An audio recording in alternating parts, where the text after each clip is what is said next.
Sebuah kisah terbaik anak bangsa Indonesia bertutur tentang perjalanan kehidupan anak manusia di zaman kerajaan Tanah Jawa melalui sentuhan sejarah dan fiksi yang nyaris sempurna.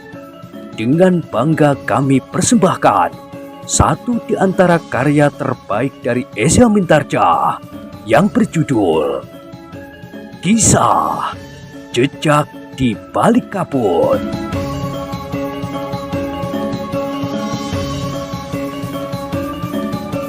Pada kesempatan yang sangat baik ini, kita masuk pada episode yang ke-200. Selamat menikmati.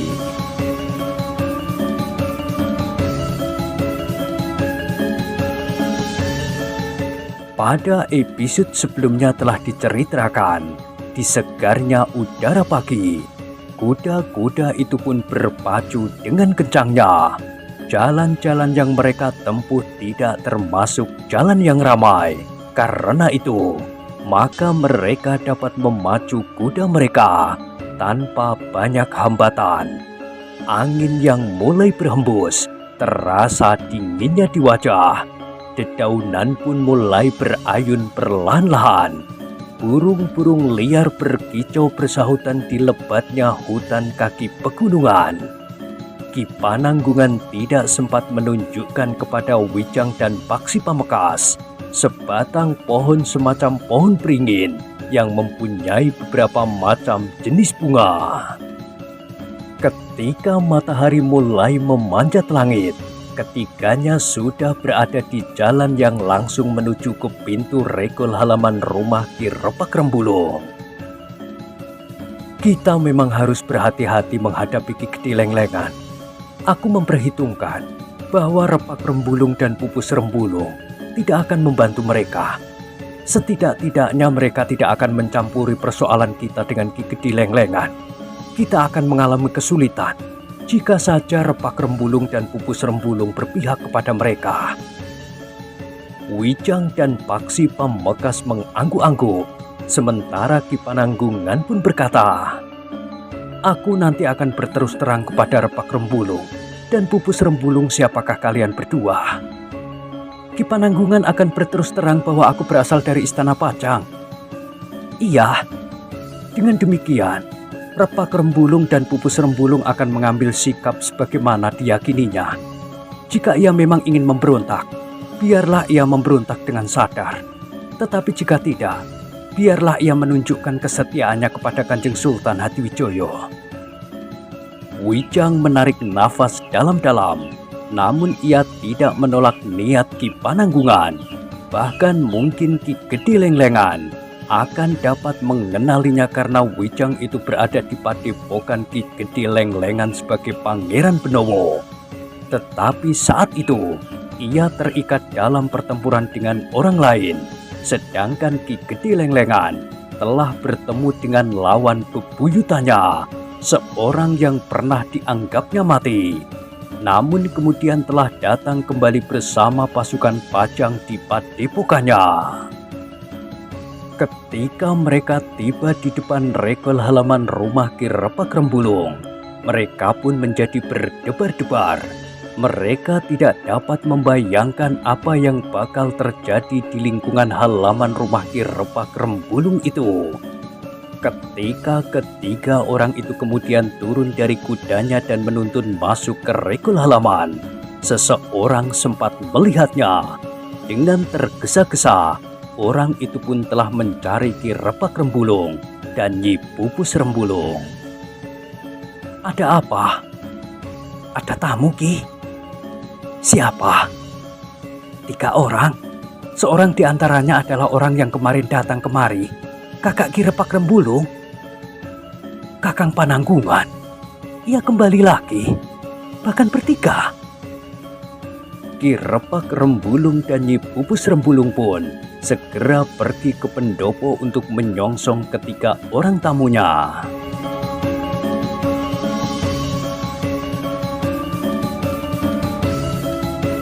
Sebenarnya lah, seorang di antara mereka adalah Ki Pananggungan. bahwa Ki Pananggungan itu datang kembali telah membuat Ki Repak Rembulung dan Nyi Pupus Rembulung berdebar-debar, apalagi ketika mereka melihat kedua orang yang datang bersamanya.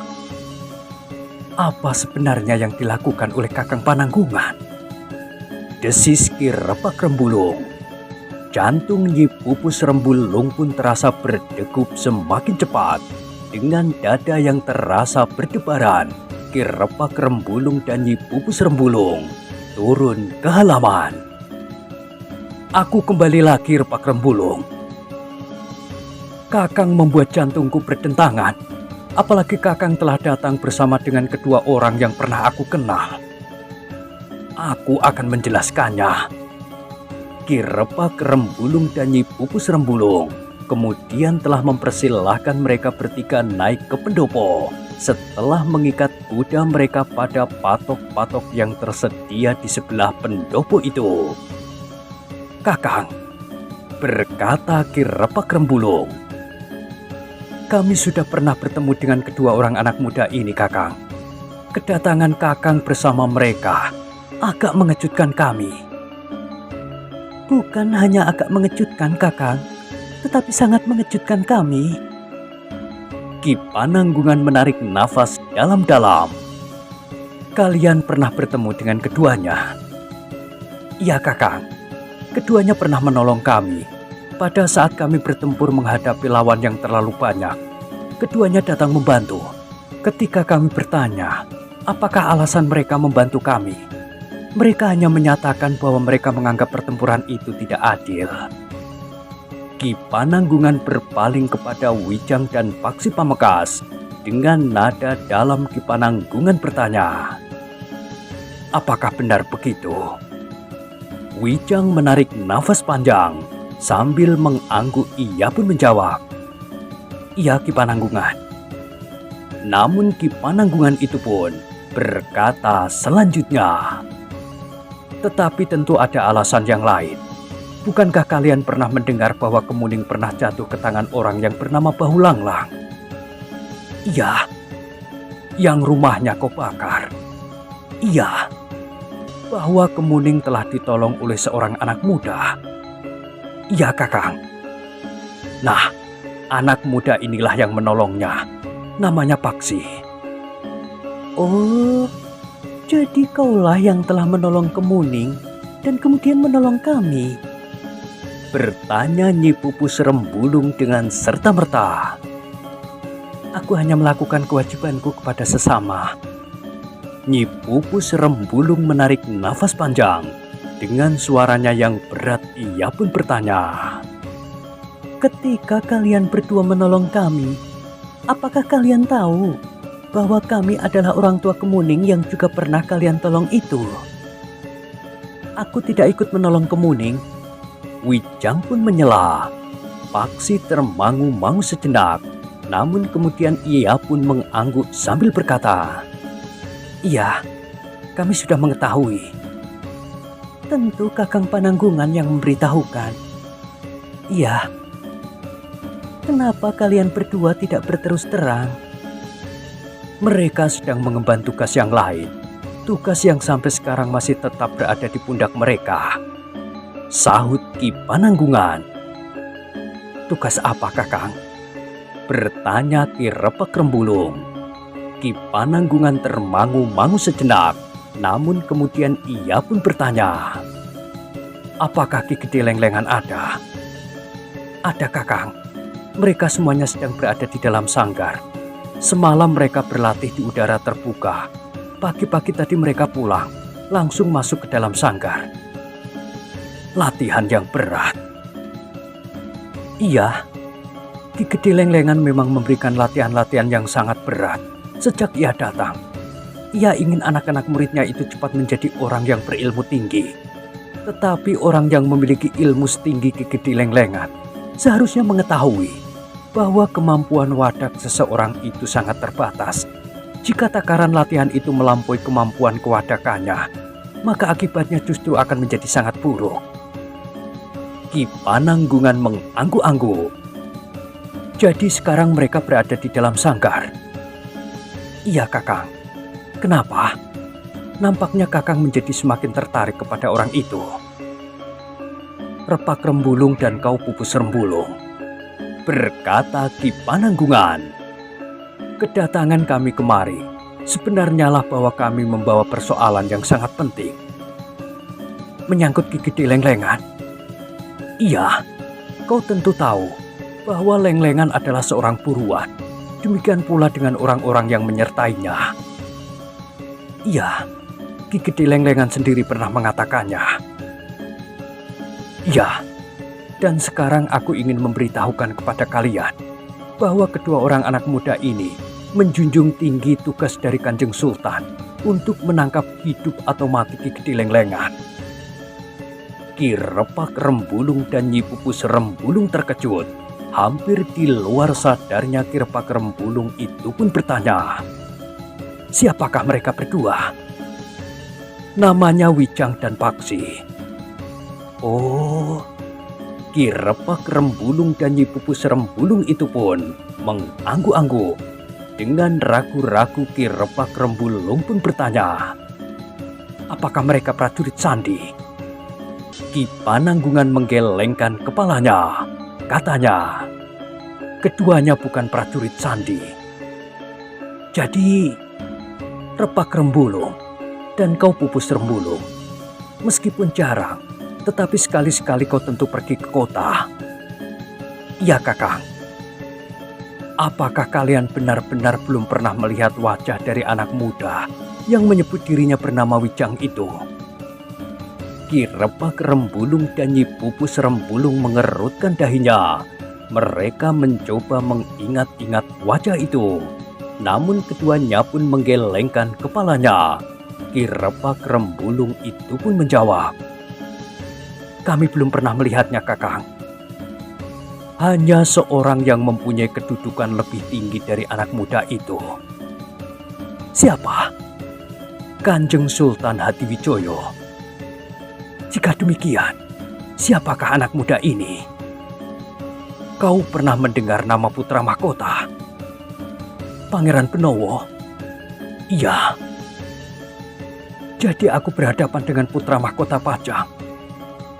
Iya. Betapapun liarnya Ki Repak Rembulung dan Nyi Pupus Rembulung, namun mereka pun menyembah sambil menundukkan wajah mereka. Ampun Pangeran, berkata Ki Repak Rembulung. Hamba berdua mohon ampun. Hamba berdua tidak dapat mengenali pangeran. Bahkan mungkin hamba berdua pernah bersikap kasar kepada pangeran. Sudahlah, lupakan saja. Lupakan pula bahwa aku seorang pangeran. Sejak pertemuan kita yang pertama, kami sudah menaruh curiga bahwa pangeran bukan seorang petualang sebagaimana pengakuan pangeran pada waktu itu. Desis Nyi Pupus Rembulung. Yang seorang lagi tentu juga bukan orang kebanyakan, berkata Ki Repak Rembulung. Paksi adalah putra Ki Tumenggung Sarpabiwada. Ki Repak Rembulung dan Nyi Pupus Rembulung terkejut pula.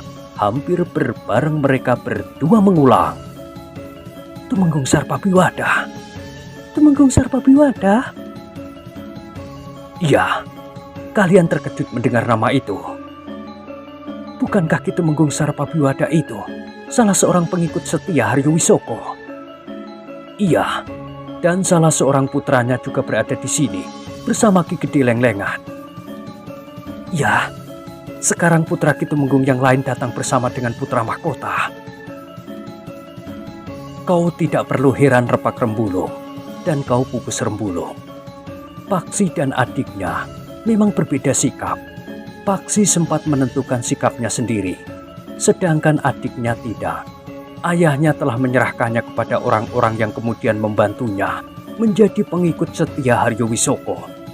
Meskipun Haryo Wisoko sendiri sudah tertangkap dan tidak mampu berbuat apa-apa lagi karena ia berada di dalam bilik tahanan. Namun cita-citanya telah dilimpahkan kepada anak-anak muda yang disebutnya Angkatan Mendatang, yang jumlahnya tentu tidak hanya 5 orang, tetapi mereka tersebar di beberapa tempat, sementara kau mendapat bagian 5 orang.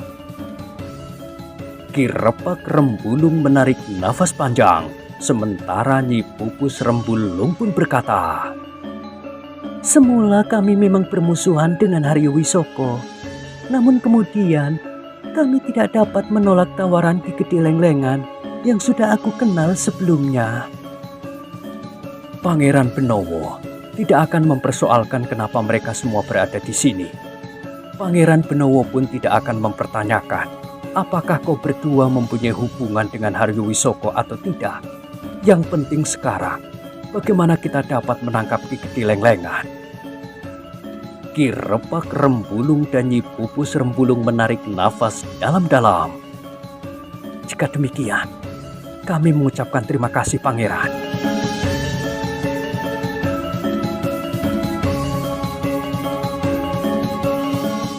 Paman Pananggungan benar, berkata Pangeran Benowo. Kami tidak akan mengusut kenapa kelima orang anak itu berada di sini. Kenapa Ki Repak Rembulung dan Nyi Pupus Rembulung telah menyembunyikan seorang buron. Repak Rembulung dan Pupus Rembulung, berkata Ki Pananggungan kemudian. Pertanyaan yang kemudian tertuju kepada kalian berdua. Apa yang akan kalian lakukan jika kami terpaksa bertempur dengan Ki Gede Lenglengan, para pembantunya, dan kelima orang anak muda yang berada di bawah asuhanmu itu? Kami berdua mohon perintah. Apakah yang harus hamba lakukan, Pangeran? Hamba sudah merasa berhutang budi kepada Pangeran dan Angger Paksi. Soalnya bukan berhutang budi atau tidak. Kami ingin tahu sikap kalian. Sebentar lagi kami akan bertempur. Kepada siapa kalian berpihak menurut gejolak jantung kalian sendiri, lepas dari hubungan yang pernah ada di antara kita. Ampun Pangeran, sebenarnya lah hubungan hamba berdua dengan Ki Gede Lenglengan menjadi kian memburuk. Dalam banyak hal kami tidak mendapatkan kesepakatan. Apakah Paman Repak Rembulung dan Bibi Pupus Rembulung akan tetap berpegang kepada perjuangan Haryo Wisoko? Tidak Pangeran, sejak semula hamba berdua memang tidak sejalan dengan arah perjuangan Haryo Wisoko. Tetapi Paman dan Bibi menerima anak-anak muda itu di sini. Masalahnya sangat sederhana Pangeran. Sudah hamba katakan kepada Kakang Pananggungan, alasan kami menerima mereka sangat sederhana. Mungkin kami memang terlalu tamak. Uang? Pangeran Benowo mengangguk-angguk. Katanya, baiklah, tetapi bukankah kalian berdua dapat dipercaya? Tentu Pangeran, nyawa kami sebenarnya milik Pangeran dan Raden. Terima kasih. Sebaiknya kita selesaikan hari ini. Lawan kita adalah orang-orang yang tidak menghargai unggah-ungguh sama sekali. Karena itu kita harus berhati-hati. Apakah seisi rumah perlu mengetahui agar mereka tidak terkejut mengalami peristiwa yang sangat mendebarkan? Biarlah nanti aku sisihkan mereka. Pangeran Benowo mengangguk-angguk, namun kemudian ia pun bertanya kepada Paksi, apa rencanamu dengan adikmu jika ia menolak uluran tanganmu? Anak itu harus ditangkap Pangeran, ditangkap hidup-hidup. Agaknya anak itu akan sangat sulit untuk diajak berbicara. Aku serahkan anak itu kepadamu Paksi, sedangkan yang lain serahkan kepada kami. Aku sendiri akan menangkap Ki Gede Lenglengan hidup atau mati. Ilmu orang itu sangat tinggi Pangeran, desis Ki Repak Rembulung. Ia memang berilmu tinggi, tetapi bukan berarti bahwa ia tidak dapat dikalahkan. Meskipun demikian, aku minta yang lain membantuku agar orang itu tidak sempat melarikan diri.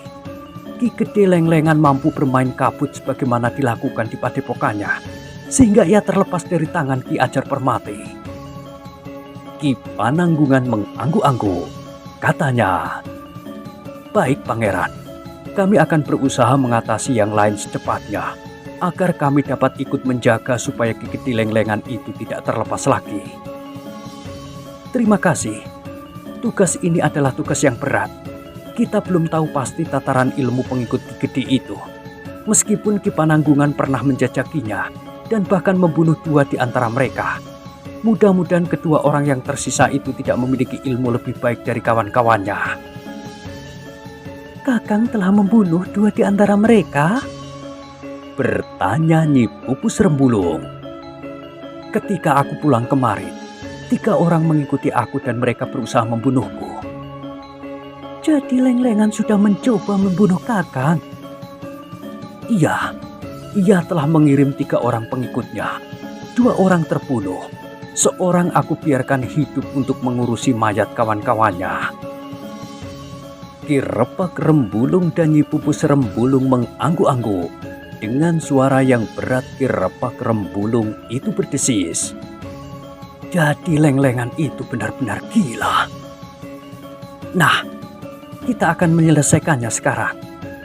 Desis Pangeran Benowo. Pangeran Benowo, Paksi Pamekas, Ki Pananggungan, serta suami istri Rembulung itu pun segera mempersiapkan diri. Di sanggar itu terdapat Ki Gede Lenglengan, 2 orang pembantunya serta 5 orang anak muda yang telah ditempa untuk menerima tugas bagi masa depan. Bagaimanapun juga, mereka harus diperhitungkan karena selain ilmu yang sudah mereka kuasai, hati mereka pun telah diracuni oleh ajaran yang sesat tentang pemerintahan Pajang di masa mendatang. Hati mereka telah ditempa sehingga mengeras seperti batu. Berkata Ki Repak Rembulung, mereka diajar untuk berpegangan pada keyakinan mereka, meskipun maut akan menerkam. Bagi mereka, keyakinan mereka lebih penting dari kematian. Sedangkan keyakinan itu adalah keyakinan yang sesat. Desis Paksi Pamekas. Ya, ternyata keyakinan mereka adalah keyakinan yang sesat. Ulang Ki Repak Rembulung. Dalam pada itu, Pangeran Benowo pun kemudian berkata, marilah kita awasi sanggar itu. Kita tidak boleh kehilangan mereka lagi. Demikianlah, maka mereka berlima pun segera mempersiapkan diri di sekitar sanggar. Namun Nyi Pupus Rembulung sempat menemui Nyi Permati dan menceritakan apa yang akan terjadi. Jadi Angger Paksi ada di sini? Iya Nyi, anak muda itu datang bersama Kakang Pananggungan. Kami sepakat untuk menangkap Ki Gede Lenglengan. Selain Angger Paksi, apakah ada orang lain yang datang bersamanya? Anak muda yang bernama Wijang. Angger Wijang juga berada di sini. Iya, ternyata Wijang adalah Pangeran Benowo, putra mahkota dari Pajang. Nyi Permati terkejut. Ia pun kemudian menarik nafas panjang. Katanya, mudah-mudahan kalian berhasil. Mudah-mudahan. Sejenak kemudian, kelima orang itu sudah berada di depan pintu sanggar. Tetapi mereka tidak mengetuk pintu.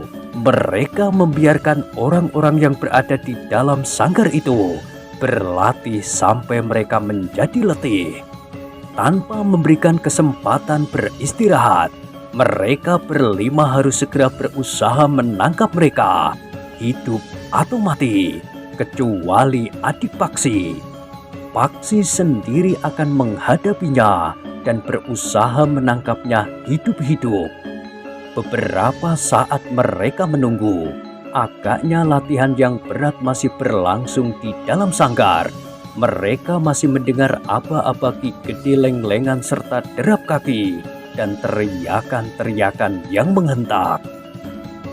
Namun beberapa saat kemudian, aba-aba yang terdengar menjadi semakin lamban, sehingga akhirnya Ki Gede Lenglengan memerintahkan untuk menghentikan latihan yang berat setelah mereka mengadakan latihan-latihan di tempat terbuka sambil mengubur kedua orang pembantu Ki Gede Lenglengan. Sejenak kemudian, sanggar itu menjadi hening, tidak terdengar suara apapun juga. Ki Repak Rembulung pun kemudian telah memberikan isyarat bahwa latihan-latihan itu sudah selesai. Sebentar lagi mereka akan segera keluar dari sanggar. Ki Pananggungan, Pangeran Benowo dan Paksi Pamekasan pun segera bersiap. Tetapi mereka tidak berada tepat di depan pintu. Hanya Ki Repak Rembulung dan Nyi Pupus Rembulung sajalah yang berdiri menunggu pintu sanggar terbuka. Sebenarnya lah, sejenak kemudian pintu sanggar itu benar-benar terbuka. Yang lebih dahulu keluar dari sanggar itu adalah Ki Gede Lenglengan. Kemudian seorang pembantunya yang bertubuh pendek, namun nampak kokoh dan cekatan. Di belakangnya lagi, seorang pembantunya yang lain yang ikut memburu Ki Pananggungan, namun tidak berhasil membunuhnya. "Apa kerjamu di situ, Repak Rembulung dan Pupus Rembulung?" bertanya Ki Gede Lenglengan. "Menunggu kalian selesai latihan." "Apakah kalian sengaja mengintip kami yang sedang berlatih untuk mencuri ilmu kami? Kalian tentu telah membuat lubang-lubang rahasia pada dinding sanggar yang kalian buat itu." "Buat apa aku mencuri ilmumu, Ki Gede Lenglengan? Sementara ilmumu tidak lebih baik dari ilmuku." "Kau memang sombong, Repak Rembulung. Tetapi biarlah, kali ini aku memaafkanmu. Tetapi jangan kau ulangi lagi tingkah lakumu yang mencurigakan itu." "Aku tidak akan mengulanginya, Ki Gede Lenglengan, karena kau tidak akan pernah berlatih lagi di sanggar itu." "Apa maksudmu? Kenapa kau memerintahkan orang-orangmu menyusul Kakang Pananggungan dan berusaha membunuhnya?" Wajah Ki Gede Lenglengan menjadi tegang, namun ia pun bertanya, "Siapakah yang mengatakan kepadamu?" "Tetapi usahamu itu tidak berhasil dan orangmu terbunuh. Seorang dibiarkannya hidup untuk mengurusi kawan-kawannya yang mati, serta memberitahukan kepadamu apa yang sudah terjadi." "Persetan dengan fitnah itu," geram Ki Gede Lenglengan. "Tetapi jika hal itu benar terjadi, kau mau apa? Kau kira kau akan dapat menuntut orang-orangku?" "Serahkan orangmu yang berusaha membunuh Kakang Pananggungan. Meskipun tidak berhasil, tetapi niatnya untuk membunuh itu sudah merupakan satu kejahatan yang pantas untuk dihukum." "Repak Rembulung, apakah kau sedang membuat satu perkara sebagai alasan untuk menantangku?" "Bukan menantangmu, tetapi aku tidak dapat membiarkan seseorang berbuat jahat terhadap keluargaku.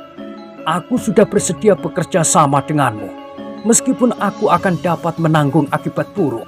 Karena Haryo Wisoko adalah seorang pemberontak, aku sudah memberikan tempat kepadamu di rumah ini. Tetapi kenapa orangmu itu berniat membunuh kakak kandungku?" "Jadi kau merasa berkeberatan jika kakak kandungmu itu dibunuh?" Pertanyaan yang gila. Apa jawabmu jika pertanyaan itu ditujukan kepadamu? "Jika kakak kandungku itu terlalu banyak mengetahui rahasiaku, maka aku tidak akan berkeberatan jika ia dibunuh." Itukah jawabmu? Ya. Jika demikian, kau telah benar-benar kehilangan nafas kemanusiaanmu. Kau tidak pantas berada di rumahku. Karena itu, aku akan mengusirmu."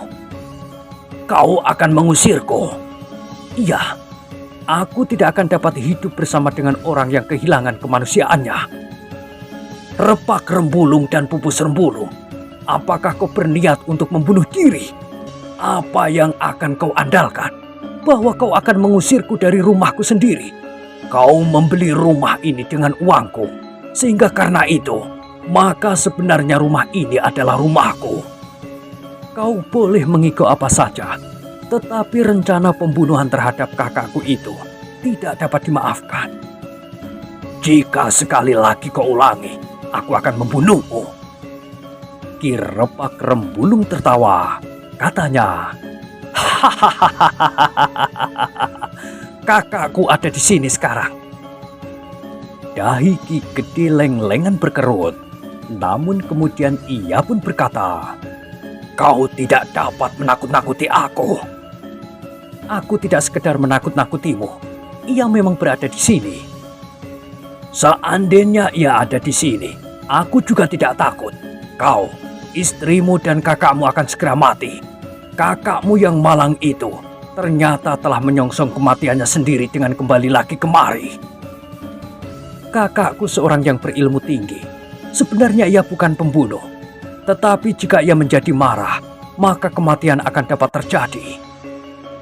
Jangan membual. Di mana kakakmu itu sekarang? Ki Repak Rembulung itu pun kemudian memanggil, Kakang Pananggungan. Dari samping sanggar seseorang muncul dan langsung melangkah mendekati Ki Repak Rembulung dan Nyi Pupus Rembulung.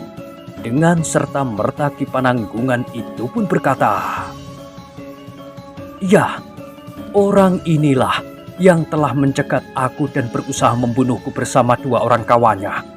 Sebenarnya aku tidak sengaja telah membunuh kedua orang kawannya, tetapi mereka terlalu lemah sehingga mereka pun mati. Seorang ini aku biarkan hidup untuk mengubur mayat kawan-kawannya serta memberitahukan kepada Ki Gede Lenglengan bahwa aku tidak mati. Seharusnya Ki Gede Lenglengan sudah memperhitungkan kedatanganku, sehingga seharusnya ia sudah melarikan diri untuk keselamatannya." "Setan kau Pananggungan, kau kira kau ini siapa sehingga aku harus melarikan diri? Nah, aku memang menunggu kau kembali. Jika orang-orangku tidak dapat membunuhmu, maka sekarang akulah yang akan membunuhmu." "Ki Gede Lenglengan, ternyata kau adalah orang yang sangat picik, sehingga kau sama sekali tidak mengetahui perkembangan olah kanuragan di sekelilingmu. Kau masih saja merasa dirimu orang yang tidak terkalahkan. Sebenarnya lah bahwa ilmumu sekarang sudah tidak berarti lagi bagi orang-orang berilmu tinggi." "Setan!" geram Ki Gede Lenglengan. "Bersiaplah untuk mati. Aku tahu bahwa Repak Rembulung dan Pupus Rembulung akan membantumu. Namun anak-anakku akan membantai kalian tanpa ampun." Ketika Ki Pananggungan, Ki Repak Rembulung dan Nyi Pupus Rembulung bersiap, maka kelima anak muda yang berada di pintu sanggar itu pun segera berloncatan keluar.